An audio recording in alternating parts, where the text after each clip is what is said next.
The Zone Coverage Podcast Network.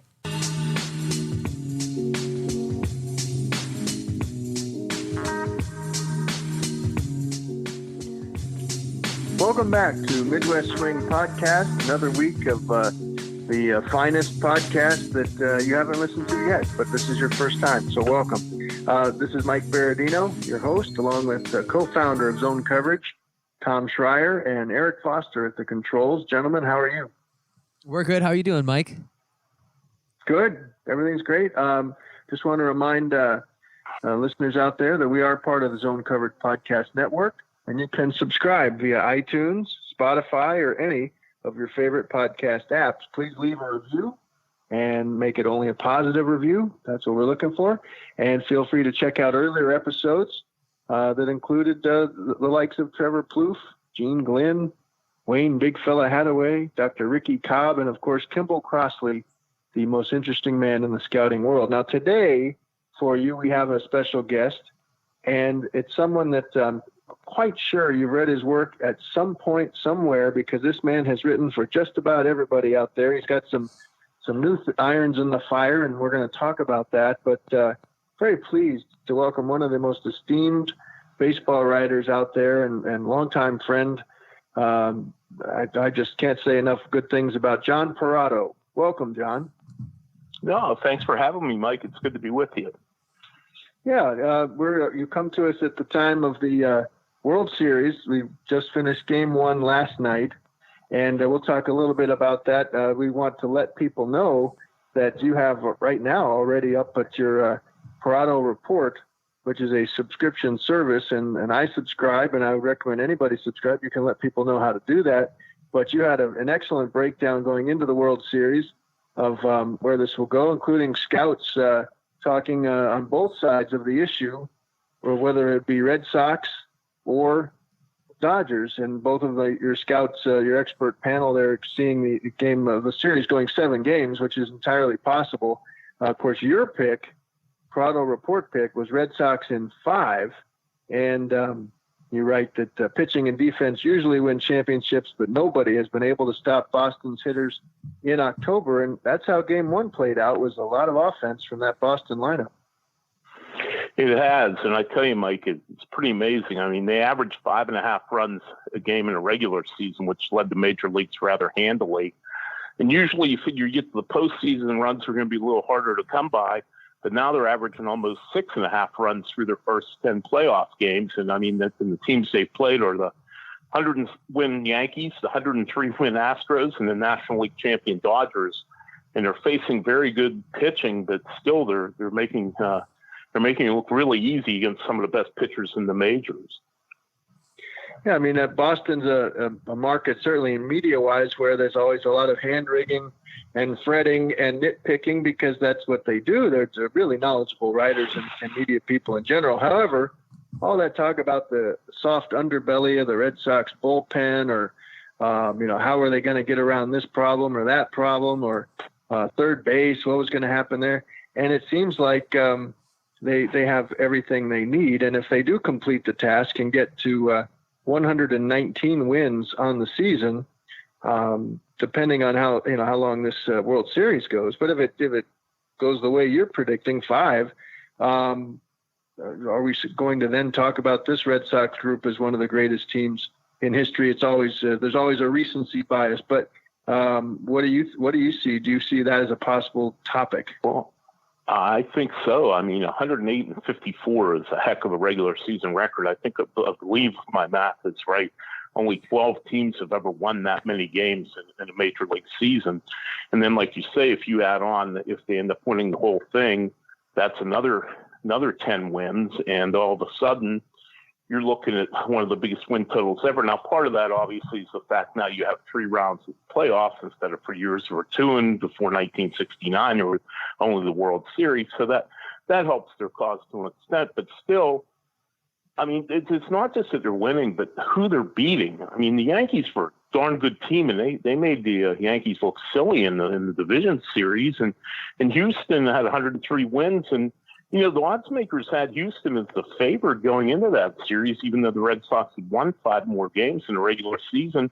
And I think a lot of people around baseball thought the Astros, even though they didn't have as many wins as the Red Sox, had the best team top to bottom in the big leagues in Boston. Not only beat them in five games in a 7-game series, but won all 3 games in Houston to wrap it up. And I thought that was very impressive. And last night, going against Clayton Kershaw, and we all know he's long been one of the best pitchers in Major League Baseball. If not the best, certainly in the top 5 for a long time, depending on the year. And they beat him around pretty good last night. And then they beat the bullpen around pretty good. So it's been quite the year for the Red Sox. And, as good as they were in the regular season, the fact that they won 8 of 10 against this competition might be even more impressive than the 108 wins that they had from April through September. And they're doing it again at the World Series level, where you look back, going back to 2004, and they're trying to win for the 4th time in 15 years. At Fenway in particular, you can't touch them. It's just ridiculous, the run differential. And even in the regular season, when a team goes in there, especially if they're from outside the AL East and they don't normally have to pitch there, the Dodgers are used to a very defense-friendly environment, pitching-friendly environment at Dodger Stadium. But you go into Fenway, and that monster is right over your shoulder if you're on the mound or you're playing third base. You're basically playing, a short left field. And it has to get into a team's head. It has to be difficult to survive, just pitch to pitch there, because it constantly, of course, the crowd's right on top of you. It constantly feels like they're ready to explode. And so I do think this Red Sox team will be discussed in that way, certainly for what they've been able to do offensively. And as you write in the Perrotto report, that David Price situation of never having won a postseason game has been removed. He will start in Game 2 against Rue for the Dodgers, 2 left-handers. But historically, John, do you put any weight into the idea that some guys are just October performers and some have an October block of some sort? Do you think it's just about sample size? Well, I do think sample size certainly plays into it, Mike. I think you can't put too much stock into like 12 starts in the guy's career, especially as good a career as David Price has had. But when a guy does get repeatedly hit as hard as he has in his postseason starts up until last week against Houston, you can't help but wonder if it isn't in his head a little bit. Now, they're all the players are human, and everybody has their ups and downs. But I do think when you saw him sit in the dugout on television last week after he pitched those 6 shutout innings, and they put the camera on him, you talk about it. He almost reminded me of somebody who was like right on death row and ready to go to the executioner's chair, and the governor said, "No, you're pardoned." I mean, that's kind of the look he had on his face, just a total relief that finally he didn't have to answer more questions in his own questions, in his own mind, not just in the media and the fans and other people, but why can't you win a postseason game? And I'm sure, I've never pitched in a postseason game, but I'm sure if I'd gone 11 starts without winning one and then finally won one, I'd feel awfully relieved myself. You're listening to John Perrotto, longtime baseball writer, and a man you can see his reporting at the Perrotto Report, and he's going to tell you very soon now where you also will see it coming up. You've seen it throughout a number of baseball prospectus, USA Today, everywhere through the years, but we want you to know where you can find John's fine work right now. He's based in Pittsburgh, of course, but sees the Twins a lot when he comes over to Cleveland for his reportage, and we're going to get him to talk about the Twins, who for a while there would never lose when John was at the stadium, but that all went away in 2017 or 2018. This is the Midwest Swing Podcast, and we're part of the Zone Coverage Podcast Network. We invite you to subscribe via iTunes, Spotify, or your favorite podcast apps. Please leave a review, positive reviews only. Now, John, tell the folks listening, you have some exciting news here. Just bam, just in the last week or so. Some new opportunities, some new platforms for your work. Yes, a couple of them at kind of unexpected, to be honest, just sort of developed in a hurry. Last week, Forbes.com, which obviously when you think of Forbes, you think primarily of business publications, big business magazine, and their website heavy on business content. But Forbes really wants to try to increase their sports coverage on their website, not necessarily in the magazine. That's they know they have an established audience of business people for their magazine, but they want the website to be more accessible to people other than just people interested just in strictly business news. So they are going to more sports coverage, and I'll be doing some stuff Major League Baseball related. I did a couple of stories this week, my first two for Forbes, and also being based here in Pittsburgh, some Pittsburgh Pirates stuff too. So really looking forward to it, something different, something kind of new with a company that wants to try something different. So I think it's going to be fun, and I'm really enjoyed the little bit of time I've worked there so far. John, will the Forbes work? Will it necessarily have a financial or business of the game bent to it, or do they just want sports coverage and baseball coverage in general? Well, most of it will have at least some financial bent, but it's not absolute necessity. They also, go with some general sports type features, newsy type stories. But yeah, for the most part, I would say the majority of my stuff will have at least some financial component to it.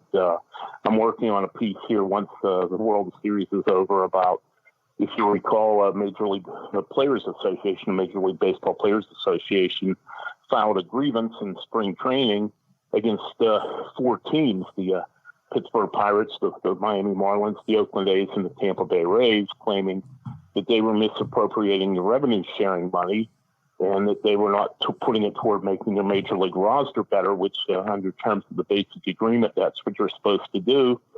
And I find it interesting, though, and I'm certainly not making fun of the players or saying they were wrong, but you look at the season, Oakland ended up in the playoffs. Pittsburgh and Tampa Bay had winning records, and only of those four teams did Florida have not a good year. They were last in National League East. So, it's kind of interesting how that turned out. They went after four teams, and three of them had winning records or better. Yeah, that was just another. Well, that was just another setback, you could say, for Tony Clark, and he's kind of been on a losing streak going back to the negotiation of the last CBA. But they do seem to be out of step with the membership and with the trending of the game. But we can talk more about that later. But now for Pirates fans, they have to be just ecstatic at the news you came out with last night, which is I am becoming new beat writer for DK Pittsburgh Sports.com, which is a internet site devoted to sports in the Pittsburgh market, and also Penn State and West Virginia, which both are not that far from the Pittsburgh market as far as college athletics. And it's a website. Dejan Kovacevic, who was the baseball beat writer at the Pittsburgh Post-Gazette, and we moved over to the other paper in town, the Pittsburgh Tribune Review, to become a sports columnist.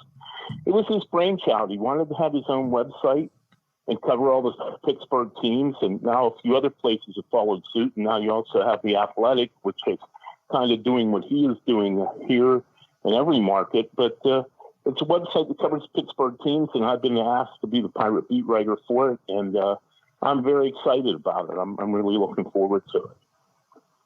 That's a marriage that made too much sense for the last few years. We've all been waiting for that sort of thing to happen, and it's a smart move. Great hire, obviously, by DK, and we wish them well with their endeavor, because they were out front. They created a model that the Athletic came along and basically spread around the country. But the idea that sports were significant enough in people's lives, especially right there in Pittsburgh, which is such a great sports town, that they would reach into their own pockets and pay just for that sports coverage online, and do so in a way that's sustainable to those who are writing the news and then distributing it. Well, he deserves a lot of credit for that. So I'm glad that you guys finally linked up. So that's going to be great. Now, you would not be taking on all these assignments and adding all these, outlets below your LinkedIn page if you weren't feeling well. And I think this is as we buried the lead here, but the best news here is that, John, you've been public about what you've gone through with your health scares and what you've had to do just to keep doing this job. and we're all out there rooting for you and praying for you. But this is really encouraging that you are adding to your workload, because you're putting up quite a fight against cancer, and we're very proud of you. So can you give us the latest on where that on what that where it stands and what's next? Well, thankfully, I had wonderful doctors, wonderful, easy for me to say, nurses that have been very helpful in this whole thing. And I've had a multitude of people, including yourself, who've been behind me this whole way and kept the encouragement, the well wishes, the prayers, and it really means a lot. And basically, I was having some stomach issues, nothing major, but just sort of persistent over the last 6 months of last year and into this year. Finally, hard-headed me went to the doctor and said, hey, something might be wrong. And they found I had a cancerous tumor in my colon. But the good news is they got to it early, and the surgeon went in and she was able to operate and get the whole thing. But they did ask me to go through 4 rounds of chemotherapy as a precaution, because the tumor was in an area where there's some susceptibility for it to return, the cancer. And I've gotten through all 4 of the chemos now, and I'm happy to say that I had my CT scan a week and a half ago. I'm still cancer-free, and the doctors are very encouraged that I'm back to normal, or as normal as I can be, I guess. Because I'm not real normal, as you know me for a long time. No, normal's not the word, but normal-like. That is wonderful news, and I think a positive attitude has to play into that. I mean, with what you're able to get through, I wonder too just how. I guess the fact being a baseball writer, someone who pays attention to baseball daily, have box scores to look forward to, and all of that, just constantly in doing the Perrotto report throughout. How much did the day-to-day nature of baseball sustain you, take your mind off what you had to go through for those 4 rounds of chemotherapy? That's not fun stuff, John. But no. Did you find yourself sitting there in hospitals, trying to rank your MVP ballot or something? I did. And I know some people think that's kind of weird, but I did do that. And it did. And it helped me get through it. I mean, it provided a distraction instead of me sitting around going, oh, poor me, I got cancer. Oh, poor me, I got to go through chemotherapy. Well, I had other things to do, and I had reason to want to get better and get back to what I do love the most, which is covering baseball. And fortunately, I was able to pretty much cover everything I wanted to this year. There were a few times I just wasn't well enough to go to the ballpark, but I don't think it put a big crimp into my season or the way I cover the baseball in general. So on the whole, I'm very thankful, Mike. When I went to chemotherapy, I was fortunate that, I didn't lose my hair. I didn't lose a whole lot of weight, get gaunt and everything. But you see some people who have it so worse than I do, and you just see them struggle and to walk, and you feel so sorry for them, and there's something you wish you could do. And it really makes me, and I don't want to make it sound like I'm gloating, but it made me feel so fortunate that I wasn't in that situation, because a lot of people have it. It's a really tough go, and I thank the good Lord that he kept it manageable for me, and I was able to get through it, and I'm be forever grateful for that. So many friends in the game that you have, so many people that you've treated well as a reporter and as a man, and I know that in a time of need, people have been there for you. You obviously can't name everyone, but will there be a story or two, or is there a person or two that just went above and beyond that you'd like to mention, within the game of baseball, or just more in general terms? What has it been like when you go to the ballpark and players and managers and coaches ask, hey, how you doing? It means the world. And I can tell you you do something for as long as I have, and I just finished my 31st year. And obviously, just from the longevity end of it, you're going to meet a lot of people over the years and get to know people. But you don't really realize how many people, not only do you know, but how many people you know who care about you until you go through something like this. And my God, people I heard from in baseball, some people I hadn't heard from in years, and beyond baseball, people I grew up with, people I went to school with, people I went to high school with, people just read my stories over the years that didn't know me personally, but felt like they knew me from reading my stories. It was just overwhelming, to be honest. And there was more than one time that I teared up. It was, it was really, really overwhelming to know how many people cared and how many people were had good things to say, were saying prayers for me, and it was just amazing. But the one that really kind of struck me was Eric Kratz, who became an overnight sensation this October in the playoffs of the Brewers at age 38. A wonderful guy. And I got to know him a little bit over the years. He's been pretty much every team in baseball, one time or another. And he was here in Pittsburgh. He broke in with the Pirates 8 or 9 years ago, and I'm based here in Pittsburgh. So I'm around the ballpark quite a bit in Pittsburgh, and I, of course, will be back as a beat guy, there every day again. And Eric and I struck up a pretty good relationship. Not that we were best friends, went out and socialized. But when the Brewers were in town in July, right before the All-Star break here in Pittsburgh, I missed that series. That was one of the few series that I did have to miss. I got pretty ill. I got an infection, had to go back in the hospital for a couple of days. And I get a text from him. And I had no idea that he even knew. And here he didn't see me around the ballpark when the Brewers were in town. And he asked their public relations director where I was. And then our man, Mike Vasella, said, he's had some health problems. He had cancer surgery. And Eric Kratz got my number and texted me. And I thought that was, that was pretty cool. Here's a guy in the middle of the season, and you've covered baseball for a long time. You know how busy it gets for players and managers and what have you. They don't have a lot of free time. And plus, they kind of get in that bubble during the season where pretty much it's all baseball 24/7. And for him to take the time to not only ask why I wasn't around, but find out why, then get my phone number and take the time to text me, I was quite touched by that. And there were many, many, many other people got in touch with me too. But that was the one that really kind of like, wow, that really appreciate somebody taking that time and effort to do that. Well, I'd like to think that that's a great story, John. I'd like to think that this, that small gesture that Eric Kratz made, and just being a human, and maybe that helped him have the October that he had and become a sensation. I do believe that paying it forward and karma exists. So that's, I believe that too. I believe that more than ever now. Yes.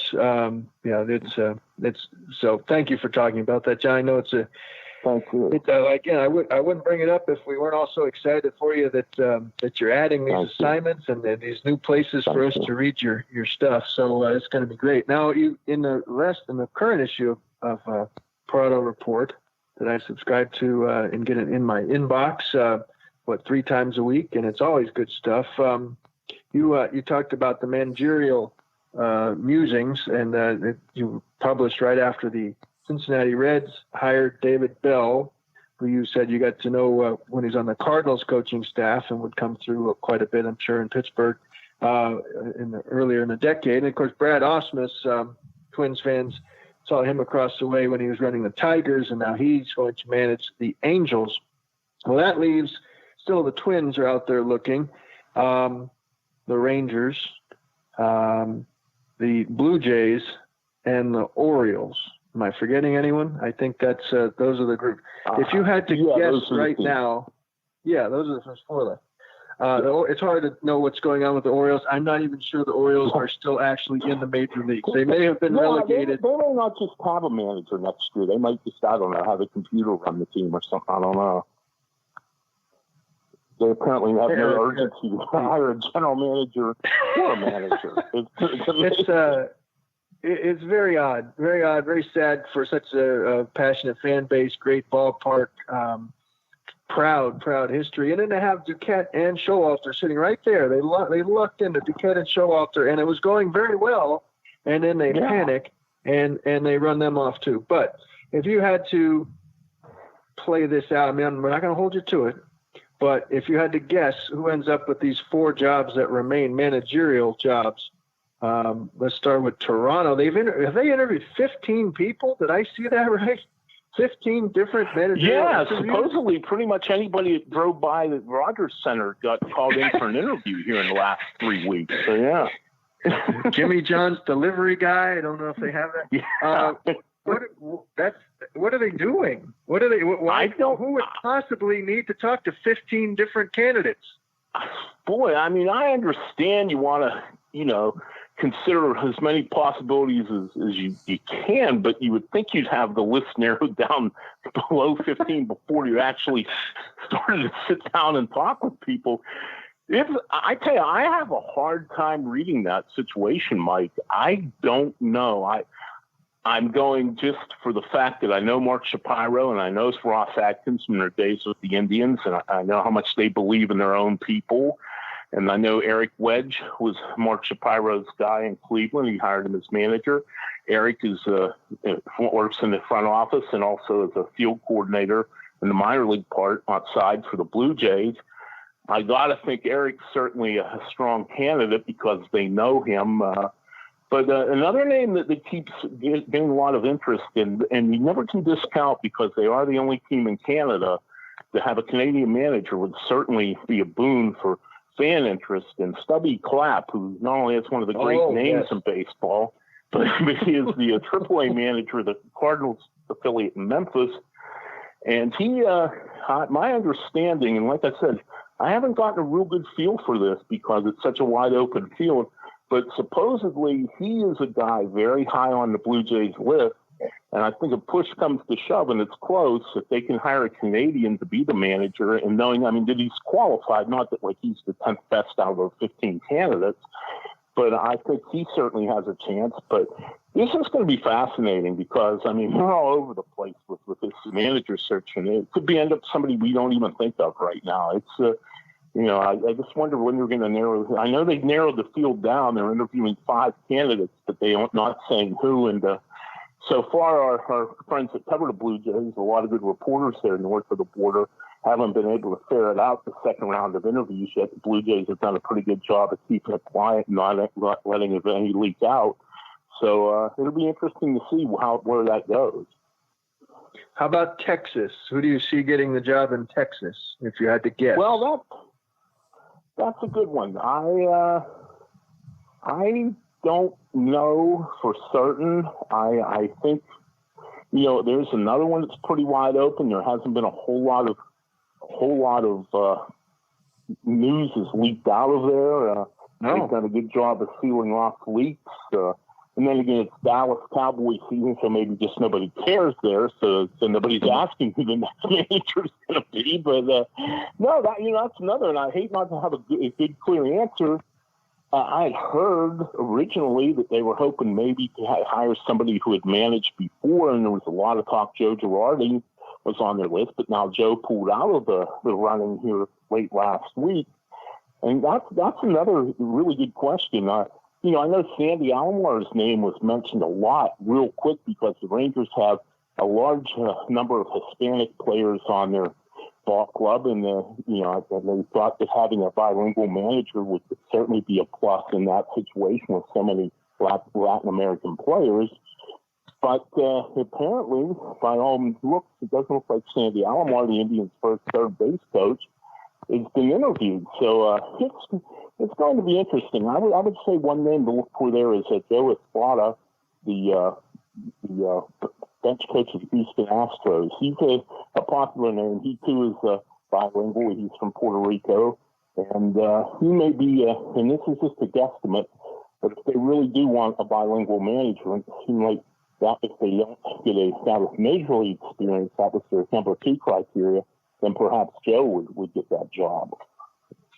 If he did, he'd be drafting on the Alex Cora tailwind, and that wouldn't be the worst thing in the world, I guess. Joe Espada, I remember him from the Marlins days. He passed through their organization, and a good man, and seems to be one of those that are on the hot list. Now that brings us. We're not going to try with the Orioles. We've already said that's just a fiasco. The Twins have some interesting candidates. Yeah, who knows? But the Twins are the ones that have a pretty good hiring record recently. When they went out to get a hitting coach, they got James Rowson, and when they went out to get a pitching coach, they got Garvin Alston, and they added Jeff Pickler to the major league staff. He'd never even been a major league coach. He'd been an excellent scout and former player. Who, if you had to put money on it right now, do you see being the Twins' next manager? You've seen names like Rocco Baldelli, Joe Espada was in the mix there. Derek Shelton in-house seems to be the farthest along because he was bench coach this year. And you know Derek Shelton from the Indians hitting coach days. Sure. Good baseball. Very good baseball. Absolutely. Who does it feel like is going to get that Twins job? Well, originally I would have not thought they would stay in-house because that was sort of one of the things, the Twins have stayed in-house so many times to hire a manager over the last 30 years. It seemed like they would go outside. But my understanding, and I also know that Derek Falvey knows Shelton from going back to when Falvey started in the front office in Cleveland as a young guy, and Shelton was still on the coaching staff.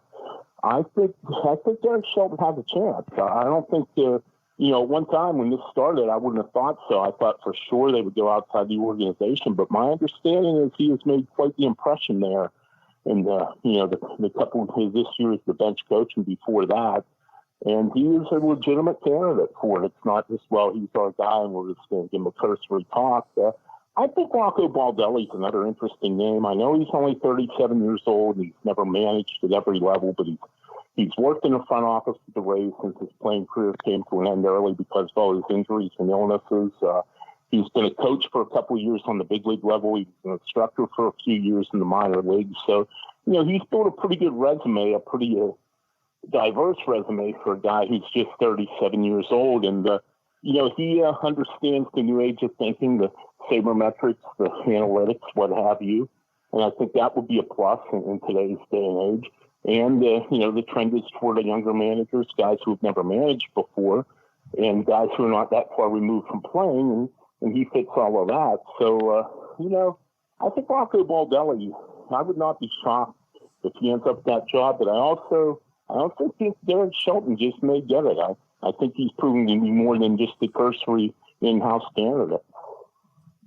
Yep, no, those are all salient points, John, as always. And I would say, too, it's been mentioned that Baldelli knows Shelton from his days as a Rays hitting instructor as well. And perhaps Shelton would stay on and be the bench coach for Rocco Baldelli. Derek Shelton, pretty much no ego, just a grinder, warm personality, connects with people. And I could see them maybe trying to work that out. We'll see. I mean, he's paid his dues, no doubt. And two other names to keep in mind, of course, Cubs bench coach Brandon Hyde, and I know him as well from his Marlins days. He's interviewed reportedly. Not a self-promoter, not a big name, but a guy who's very, very well thought of in baseball circles.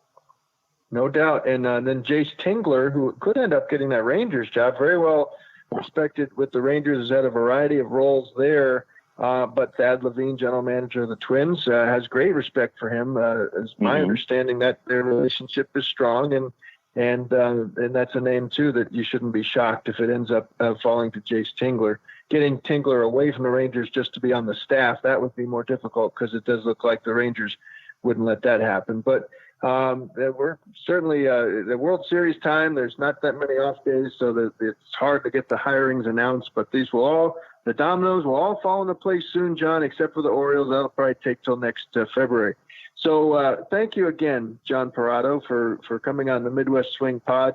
I've been wanting to have you on for quite some time, and glad we could make this work. And we're very excited about your new roles with Forbes.com and DK on PittsburghSports.com. And, of course, the Perrotto Report continuing to flow into your inbox with tremendous insight from both John and his many sources around the game, including many scouts who trust this man to convey their thoughts in a safe and intelligent way. So this is Mike Berardino, your host of Midwest Swing Pod. We thank you for listening. Remind you, we are part of the Zone Coverage Podcast Network. You can subscribe via iTunes, Spotify, or any of your favorite podcast apps. We thank our co-founder, Tom Schreier, for setting this up, and for Eric Foster for, again, working the controls and not hitting delete. And we invite you to return next week when we'll have a new guest and a new topic at Midwest Swing Podcast.